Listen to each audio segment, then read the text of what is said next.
ಇವತ್ತು JCTU ಕೇಂದ್ರ ಕಾರ್ಮಿಕ ಸಂಘಟನೆಗಳ ಜಂಟಿ ಸಮಿತಿ ವತಿಯಿಂದ ಏನು ದೇಶದಾದ್ಯಂತ ಕರೆ ಕೊಟ್ಟಿದ್ದಾರೆ ಮುಷ್ಕರದ ಅಂಗವಾಗಿ ಧಾರವಾಡದೊಳಗೆ ಎಲ್ಲ ವಿವಿಧ ರೀತಿಯ ವಿವಿಧ ಸೆಕ್ಟರ್ಗಳ ನೌಕರರು, ಕಾರ್ಮಿಕರು, ಸ್ಕೀಮ್ ಕಾರ್ಯಕರ್ತೆಯರು, ಆಶಾ, ಅಂಗನವಾಡಿ, ಬಿಸಿ ಊಟ ಸ್ಕೀಮ್ ಕಾರ್ಯಕರ್ತೆಯರು, ಮಹಿಳಾ ಸಂಘಟನೆ, ಯುವಜನ ಸಂಘಟನೆ, ಕಟ್ಟಡ ಕಾರ್ಮಿಕರು, ಎಲ್ಲ ವಿವಿಧ ರೀತಿಯ ಕಾರ್ಮಿಕರೆಲ್ಲರೂ ಸೇರಿ ಇವತ್ತು ಮುಷ್ಕರದ ಅಂಗವಾಗಿ ನಾವು ಮಾರುಕಟ್ಟೆಗಳಲ್ಲಿ ಕರಾಳ ಏನು ಲೇಬರ್ ಕೋಡ್ಗಳಿದ್ದಾವೆ ಅವುಗಳ ಜಾರಿಯ ವಿರುದ್ಧ ಇವತ್ತು ನಾವು ಮೆರವಣಿಗೆ ಮಾಡಿದ್ದೇವೆ. ಇವತ್ತು ನಮ್ಮ ಬೇಡಿಕೆಗಳು ಸ್ಪಷ್ಟವಾಗಿದ್ದಾವೆ. ನಾವು ಹೊಸದಾಗಿ ಬೇಡಿಕೆಗಳನ್ನು ಏನು ಎತ್ತಾ ಇಲ್ಲ. ಆದರೆ ಕೇಂದ್ರ ಸರ್ಕಾರ ಇವತ್ತೇನು ಜಾಗತೀಕರಣದ ನೀತಿಗಳ ಅಂಗವಾಗಿ ಏನು 29 ಕಾಯ್ದೆಗಳಿದ್ದು ಅವುಗಳನ್ನೆಲ್ಲ ಸಂಪೂರ್ಣವಾಗಿ ಮಣ್ಣು ಪಾಲು ಮಾಡಿ ಈ ಲೇಬರ್ ಕೋಡ್ಗಳನ್ನು ತಂದಿದೆ. ಇವತ್ತು ಈ ಲೇಬರ್ ಕೋಡ್ಗಳು ಕಾರ್ಮಿಕರ ಹಕ್ಕುಗಳನ್ನು ಸಂಪೂರ್ಣವಾಗಿ ದಮನ ಮಾಡಲಿಕ್ಕೆ ಬಂದಿದ್ದಾವೆ. ಅದಾನಿ, ಅಂಬಾನಿ, ಟಾಟಾ, ಬಿರ್ಲಾ ಇಂಥವರ ಒಂದು ಜೇಬನ್ನು ತುಂಬಿಸಲಿಕ್ಕೆ, ಇನ್ನಷ್ಟು ಹೆಚ್ಚು ಲಾಭ ಮಾಡಲಿಕ್ಕೆ, ನಮ್ಮ ಕಾರ್ಮಿಕರನ್ನು ತಿಗಣೆ ಹಿಂಡಿದ ಹಾಗೆ ಇವತ್ತು ಹಿಂಡಲಿಕ್ಕೆ ಇವತ್ತು ಈ ಒಂದು ಲೇಬರ್ ಕೋಡ್ಗಳನ್ನು ಜಾರಿಗೆ ತಂದಿದೆ. ಇದನ್ನು ಒಪ್ತಾ ಇಲ್ಲ, ಭಾರತದ ದುಡಿಯೋ ಜನ ಒಪ್ತಾ ಇಲ್ಲ ಅಂತೇಳಿ ಈ ಮೂಲಕ ನಾವು ಎಚ್ಚರಿಕೆ ಕೊಡಲಿಕ್ಕೆ ಈ ಒಂದು ಮುಷ್ಕರವನ್ನು ಹಮ್ಮಿಕೊಂಡಿದ್ದೇವೆ. ತುಂಬ ಯಶಸ್ವಿಯಾಗಿ ನಡೀತಾ ಇದೆ. ಇವತ್ತು ಎಲ್ಲ ಗಲ್ಲಿಗಳಲ್ಲಿ ಎಲ್ಲ ರೀತಿಯ ಕಾರ್ಮಿಕರು ಬೀದಿಗಳಿಗೆ ಬೇಕಾಗಿರುವ ಅನಿವಾರ್ಯತೆ ಇದೆ. ಅದ್ರ ಜೊತೆಗೆ ಇವತ್ತು ರೈತ ಕುಟುಂಬಗಳು, ರೈತರ ಒಂದು ಏನು ಅಮೇರಿಕಾದ ಗೋಧಿ, ಜೋಳ ಇಲ್ಲಿ ಬಂದರೆ ಏನು ಬೀಜ ಕಾಯ್ದೆ ಇಂಥವೆಲ್ಲ ಜಾರಿಗೆ ತಂದರೆ ಇಲ್ಲಿನ ರೈತರ ಏನು ಮಣ್ಣು ತಿನ್ನಬೇಕಾ? ಇವತ್ತು ಇದನ್ನು ನಾವು ಪ್ರಶ್ನೆ ಮಾಡಬೇಕಾಗಿದೆ. ಇವತ್ತು ರೈತರು, ಕಾರ್ಮಿಕರು, ಹಾಗೆಯೇ ಎಲ್ಲ ಸಮಸ್ತ ದುಡಿಯುವ ಜನ ಇವತ್ತು ಪ್ರಶ್ನೆ ಮಾಡ್ತಾ ಇದ್ದಾರೆ, ಯಾಕೆ ಈ ಕಾಯ್ದೆಗಳನ್ನು ಜಾರಿಗೆ ತರ್ತಾ ಇದ್ದೀರಿ ನೀವು ಅಂತೇಳಿ.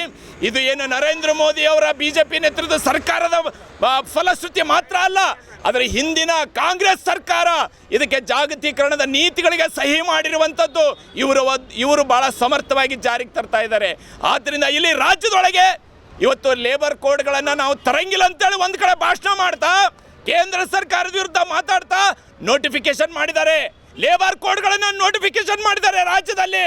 ಹಾಗಿದ್ರೆ ಈ ಕಾಂಗ್ರೆಸ್ BJP ರಾಜ್ಯದ ಕಾಂಗ್ರೆಸ್ಗೂ ಕೇಂದ್ರದ BJPಗೂ ಯಾವುದೇ ರೀತಿ ವ್ಯತ್ಯಾಸ ಇಲ್ಲ.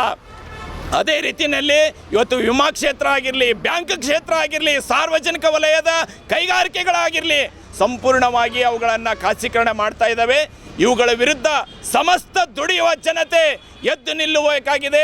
ಈ ನಿಟ್ಟಿನಲ್ಲಿ ಈ JCTU ಮತ್ತು ಸಂಯುಕ್ತ ಹೋರಾಟ ಕರ್ನಾಟಕದಿಂದ ಹಮ್ಮಿಕೊಂಡಿರುವಂಥ ಏನು ಮುಷ್ಕರ ಈ ಒಂದು ಜಾಗೃತಿ ಮೂಡಿಸಲಿ, ಒಂದು ದಿಟ್ಟ ಹೆಜ್ಜೆ ಹೋರಾಟದಲ್ಲಿ ಇಡಲಿ ಅನ್ನುವಂಥ ಕಾರಣದಿಂದ ಈ ಒಂದು ಹೋರಾಟವನ್ನು ಹಮ್ಮಿಕೊಂಡಿದ್ದೀವಿ. ಅದು ಯಶಸ್ವಿಯಾಗಿದೆ ಅಂಥೇಳಿ ನಿಮ್ಮ ಮೂಲಕ ಈ ಒಂದು ವಿಚಾರಗಳನ್ನು ಎಲ್ಲರೂ ಕೂಡ ತಿಳ್ಕೋಬೇಕು. ಯಾವ ರೀತಿ ಇದು ನಮ್ಮ ವಿರೋಧಿಯಾಗಿದೆ, ನಮ್ಮ ಹಕ್ಕುಗಳನ್ನು ಕಸಿದುಕೊಳ್ತಾ ಇದೆ ಅನ್ನುವಂಥದ್ದನ್ನು ತಿಳ್ಕೋಬೇಕು, ಬೀದಿಗಿಳಿಬೇಕು ಮುಂದಿನ ದಿನಮಾನಗಳಲ್ಲಿ ಅಂಥೇಳಿ ಈ ಮೂಲಕ JCTU ಮತ್ತು SKM ಮುಷ್ಕರದ ಕರೆಯಾಗಿದೆ. ಗಂಗಾಧರ ಬಡಿಗೇರ್, JCTU ಮುಖಂಡರು. ನಮಸ್ಕಾರ. ನಮಗೆ ಕೇಂದ್ರ ಸರ್ಕಾರದಿಂದ ಮತ್ತು ರಾಜ್ಯ ಸರ್ಕಾರದಿಂದ ಯಾವುದೇ ಒಂದು ಬಜೆಟ್ನಲ್ಲಿ ಇದನ್ನು ಹಾಕಲಿಲ್ಲ. 10,000 ಮಾಡ್ತೀವಿ ಅಂತ ಹೇಳಿಬಿಟ್ಟು ಜನವರಿ ತಿಂಗಳಲ್ಲೇ ಹೇಳಿದರು. ಹೋದ ವರ್ಷ 25ರಲ್ಲಿ ನಾವು 2 ಸಲ ಸ್ಟ್ರೈಕಿಗೆ ಕೂತ್ಕೊಂಡ್ರು ಕೂಡ ಮಾಡ್ತೀವಿ ಅಂಥೇಳಿ ಇದನ್ನು ಕೊಟ್ಟಿದ್ರು, ಆಶ್ವಾಸನೆ ಕೊಟ್ಟಿದ್ರು, ಭರವಸೆನೂ ಕೊಟ್ಟಿದ್ರು. ಮತ್ತು ನಮಗೆ ಅದು ಮಾಡಲೇ ಇಲ್ಲ. ಹೊಳ್ಳಿ ನಾವು 2 ಸಲ ಹೋಗಿ ಕೇಳಿದರೂ ಕೂಡ ಅವರು ಅದ್ರ ಬಗ್ಗೆ ಏನೂ ತಲೆನೇ ಕೆಡಿಸ್ಕೊಂಡಿಲ್ಲ. ಇದುವರೆಗೂ ನಮ್ಗೆ 1 ರೂಪಾಯಿನೂ ಹೆಚ್ಚು ಮಾಡಿಲ್ಲ. ಮತ್ತು ಬಜೆಟ್ ಏರಿಸಿದಾಗೆಲ್ಲ ಅಂಗನವಾಡಿ ಕಾರ್ಯಕರ್ತರಿಗೆ 1,000 ರೂಪಾಯಿ ಅಷ್ಟೇ ಏರಿಸಿದ್ರು, ಆಶಾ ಕಾರ್ಯಕರ್ತರಿಗೆ ನಮಗೆ ಏರಿಸಲೇ ಇಲ್ಲ. ಈ ಥರ ಮಾಡ್ತಾ ಇದ್ದಾರೆ.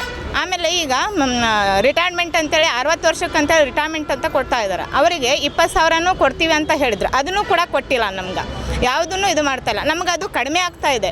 ನಮ್ಗೆ ಅಷ್ಟು ರಿಟೈರ್ಮೆಂಟಿಗೆ ಕೊಡೋದು ಬೇಡ ಅಂತ ನಾವು ಅಂತಾ ಇದ್ದೀವಿ. ಹೆಚ್ಚುವರಿ ಮಾಡಬೇಕಂತ ಕೇಳ್ಕೊಂಡಿವಿ, ಅದನ್ನು ಮಾಡಿಲ್ಲ. ಆಮೇಲೆ ಈಗ ಸಿಮ್ಗಳನ್ನು ಕೊಟ್ಟಿದ್ದಾರೆ. ಮೊಬೈಲ್ ಇಲ್ಲ ನಮಗೆ. ಸಿಮ್ ಇಲ್ಲ ಅಂದರೆ ಸಿಮ್ ಅಷ್ಟೇ ಕೊಟ್ಟರೆ ಮೊಬೈಲ್ ತೊಗೊಂಡು ನಾವು ಮೊಬೈಲ್ ಇಲ್ದೇ ನಾವು ಯಾವುದಕ್ಕೆ ಹಾಕೋಬೇಕು? ನಮ್ಮ ಮೊಬೈಲ್ಗಳು ಎಲ್ಲನೂ ಈಗ ಅದ್ರ ಒಳಗೇ ಕೆಲಸ ಮಾಡಿರಿ ಅಂತ ಇದ್ದಾರೆ. ಮೊಬೈಲಲ್ಲೇ ಕೆಲಸ ಮಾಡೋದಾದರೆ ಕೆಲಸ ಮಾಡೋದಾದರೆ ಆ ಸ್ಟ್ರಕ್ ಆಗಿ ಏನಾರು ಆಗ್ತದೆ. ಕೆಲವರಿಗೆ ಮಾಡೋಕ್ಕೆ ಬರ್ತದೆ, ಕೆಲವರಿಗೆ ಮಾಡೋಕ್ಕೆ ಬರೋಂಗಿಲ್ಲ. ಅವ್ರು ಏನು ಮಾಡಬೇಕು? ಇವಾಗ ಇಷ್ಟು 15-16 ವರ್ಷದಿಂದ ನಾವು ದುಡಿತಾ ಇದ್ದೀವಿ. ಅವ್ರು ಮಾಡೋಕ್ಕೆ ಬರಲೇ ಇಲ್ಲ ಅಂದರೆ ಅವ್ರನ್ನ ಕೆಲಸದಿಂದ ತೆಗಿತೀವಿ ಅಂತ ಹೆದರಿಸ್ತಾರೆ.